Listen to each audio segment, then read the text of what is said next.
ઘંટિયાળી ગામના બાબુ ભાટિયાએ સરપંચ પદ માટે દાવેદારી નોંધાવી વિકાસનો મંચે મક્કમ સંકલ્પ। થરા તાલુકાના ઘંટિયાળી ગામમાં આગામી સરપંચ ચૂંટણીને લઈ રાજકીય ગરમાવો વધતો જાય છે। ગામના જાણીતા યુવા નેતા અને સામાજિક કાર્યકર શ્રી બાબુ ભાટિયાએ આજે સરપંચ પદ માટે ચૂંટણી ફોર્મ નોંધાવતા રાજકીય વૃત્તમાં ચર્ચાનો વિષય બન્યો છે। બાબુ ભાટિયા ગામના જૂના કટાર કાર્યકર ગણાય છે, જેમણે છેલ્લા ઘણા વર્ષોથી ગ્રામજનોના પ્રશ્ન ઉકેલવા માટે આગળની લાઇનમાં રહી કામગીરી આપી છે।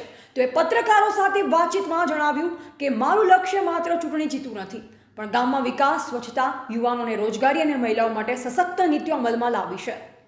સ્થાનિક સ્તરે લોકોને મફતમાં પાણી, રસ્તાઓનું પુનઃનિર્માણ, શૌચાલય યોજના અને મહિલા સ્વસહાય જૂથ જેવા મુદ્દા માટે સતત પગલાં ભરતા રહ્યા છે। તેમને કારણે ગામમાં યુવાનોમાં એક જુસ્સો જોવા મળે છે। ગ્રામજનો તરફથી વ્યાપક ટેકો। ભાટિયાની દાવેદારી બાદ ઘંટિયાળી ગામમાં તેઓ માટે વ્યાપક સમર્થન ઊભું થવા લાગ્યું છે। ગામના વડીલોમાંથી લઈ યુવાનો સુધી તેમના સંપર્ક અભિયાનમાં જોડાઈ રહ્યા છે। કેટલાક જૂથોએ તો જાહેરપણે તેમનું સમર્થન જાહેર કર્યું છે। આગામી દિવસોમાં બાબુ ભાટિયા ગ્રામ સફર કરી લોકોના દરવાજા સુધી જઈ જનસંપર્ક અભિયાન ચલાવશે।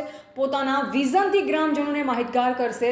ગામ ગોકળિયું બનાવવામાં આવશે। તેઓ પત્રકાર છે અને તેઓએ તેમની પત્રકારિત્વ ગામ ઉપર ક્યારેય કરી નથી। ગામના સુખ દુઃખમાં કાયમ માટે હંમેશા અગ્રેસર રહ્યા છે।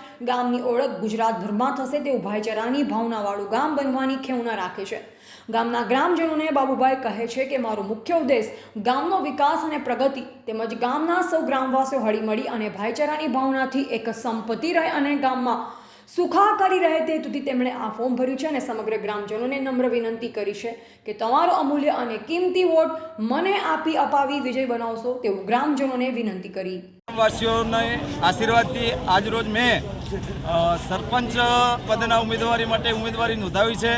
મારો મુખ્ય આદેશ ગામની પ્રગતિ, ગામનો વિકાસ અને ભાઈચારાથી સૌ હળીમળીને રહે એના માટે કરીને મેં સૌના આશીર્વાદ લઈ અને આજ રોજ ઘંટિયાળી ગ્રામ પંચાયતની ઉમેદવારી નોંધાવી છે। તો ખૂબ ખૂબ ગ્રામજનોનો આભાર। ઘંટિયાળી ગામ પ્રજાને તમે શું સંદેશ આપવા માંગો છો? ઘંટિયાળી ગામના સર્વ ગ્રામજનોને ઘંટિયાળી ગોકળિયું ગામ બને, ઘંટિયાળીનો વિકાસ થાય અને ઘંટિયાળીની તમામ પ્રકારની સમસ્યાઓનો ઉકેલ હું મારા તન, મન અને ધનથી લાવી અને થરાદ તાલુકાનું 1 નંબરનો નહીં પણ સમગ્ર ગુજરાત રાજ્યનું 1 નંબરનું ગામ બને એવા પ્રયત્ન કરીશ। એવા જીતુબા રોડ, સંબંધ ભારત ન્યૂઝ, થરાદ।